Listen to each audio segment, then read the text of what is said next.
मैं आपको आपकी पुस्तक मंजरी से पेड़ों के संग पढ़ना बढ़ना सीखें ये पाठ पढ़ाऊंगी। बच्चे इस पाठ में पर्यावरण संरक्षण की प्रेरणा दी गई है। आपने देखा होगा अभी हाल ही में कोविड की वजह से कितने लोग परेशान हुए, सांस जिनकी एक बार उभरी तो कितने लोग ख़त्म हो गए, एक्सपायर हो गए कोरोना की वजह से, और कितने लोगों को ऑक्सीजन की ज़रूरत पड़ी थी। और ऑक्सीजन उपलब्ध ना होने पर, ना मिलने पर कितने घर बिखर गए, उजड़ गए। तो आज हम ये पर्यावरण से संबंधित यह पाठ शुरू करते हैं और उम्मीद करते हैं कि आप भी अपने घर, अपने आसपास जहाँ भी ज़मीन खाली देखेंगे आप पौधे लगाएंगे। चलिए शुरू करते हैं। बहुत दिनों से सोच रहा था थोड़ी सी धरती पाऊं, उस धरती में बाग बगीचा जो हो सके लगाऊं। खिले फूल फल चिड़िया बोले, प्यारी खुशबू डोले। ताज़ी हवा जलाशय में अपना हर अंग भिगोले। हो सकता है पास तुम्हारे अपनी कुछ धरती हो, फूल फल लदे अपने उपवन हो, अपनी परती हो सकता है छोटी सी क्यारी हो, महक रही हो, छोटी सी खेती हो जो फसलों से दहक रही हो सकता है कहीं शांत चौपाए घूम रहे हों, हो सकता है कहीं सहन में पक्षी झूम रहे हों। तो विनती है यही, कभी मत उस दुनिया को खोना, पेड़ों को मत कटने देना, मत चिड़ियों को रोना। एक एक पत्ती पर हम सबके सपने सोते हैं, शाखें कटने पर वे भोले शिशुओं सा रोते हैं। पेड़ों के संग बढ़ना सीखो, पेड़ों के संग हिलना, पेड़ों के संग इधराना, पेड़ों के संग हिलना।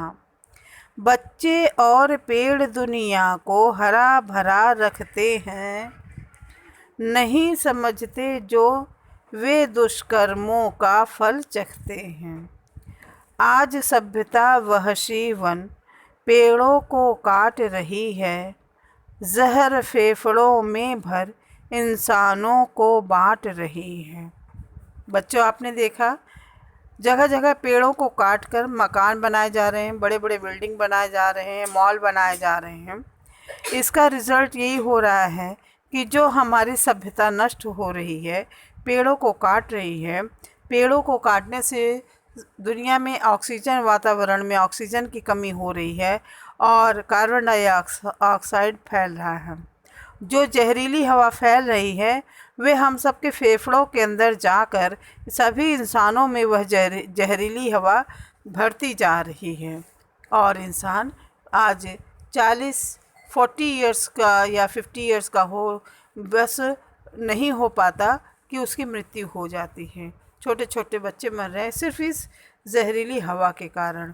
तो आज हम इस पाठ से यही सीख लेंगे कि हम पेड़ लगाएं, जिससे ये जहरीली हवा जो इंसानों में बट रही है, पहुंच रही है, ये ख़त्म हो। सबसे पहले हम आपको सर्वेश्वर दयाल सक्सेना जी के बारे में बताएंगे। इनका जन्म 15 सितंबर 1927 ईस्वी को बस्ती में हुआ था। ये नई कविता के श्रेष्ठ कवियों में से एक है। इनके काव्य में प्रगतिशील चेतना की प्रधानता है। कुआनो नदी, गर्म हवाएं तथा खूंटियों पर टंगे लोग, कविताएं 1 तथा कविताएं 2 इनकी काव्य पुस्तकें हैं। काव्य की घंटियाँ, बांस का पुल, बिल्ली के बच्चे इनके प्रमुख नाटक हैं। इन्होंने निबंधों को भी रचना की। निबंधों को भी रचा है। इनका देहांत 23 सितंबर 1983 ईस्वी को हुआ था। चलिए शुरू करते हैं। 2 पार्ट में हम आज आपको सिर्फ 2 पैराग्राफ ही बताएंगे, 8 लाइन का अर्थ बताएंगे।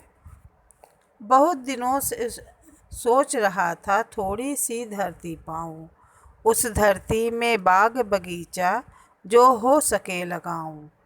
खिले फूल फल चिड़िया बोले, प्यारी खुशबू डोले, ताजी हवा जलाशय में अपना हर अंग भिगोले।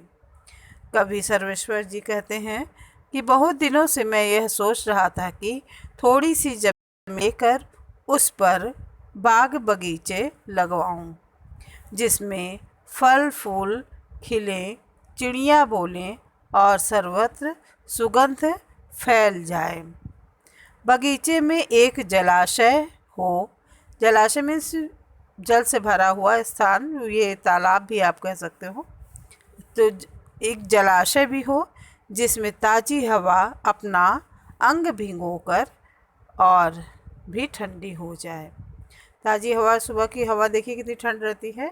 तो कवि यही कह रहे हैं कि मैं अपने एक थोड़ी सी ज़मीन पा जाऊं, जिस पे हम उस ज़मीन पर मैं बाग बगीचे लगवाऊं, जिसमें फूल फल खिले, चिड़िया आकर बोले और सुगंधित हवा चारों ओर घूमे टहले, और उस एक छोटा सा जलाशय भी बनवाऊं जिसमें ताज़ी हवा आए और अपना उस हवा उस जल को छूकर और भी ठंडी हो जाए।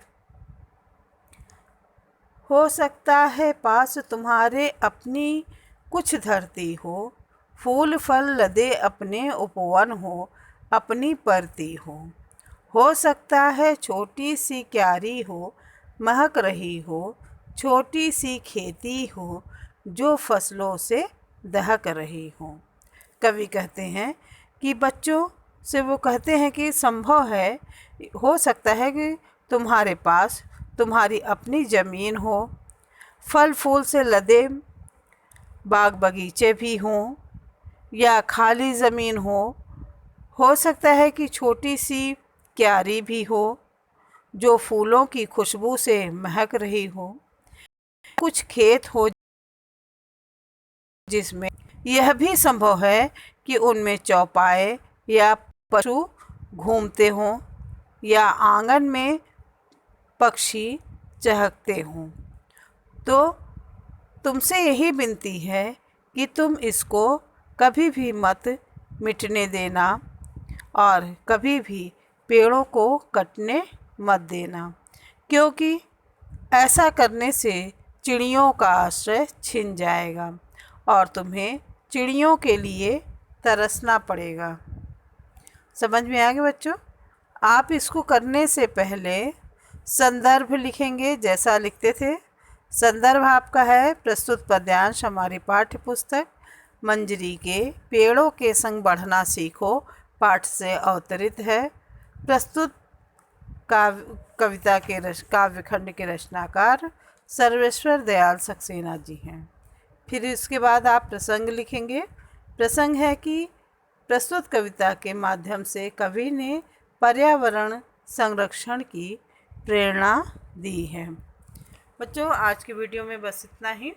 शेष मैं नेक्स्ट वीडियो में पढ़ाऊँगी। धन्यवाद।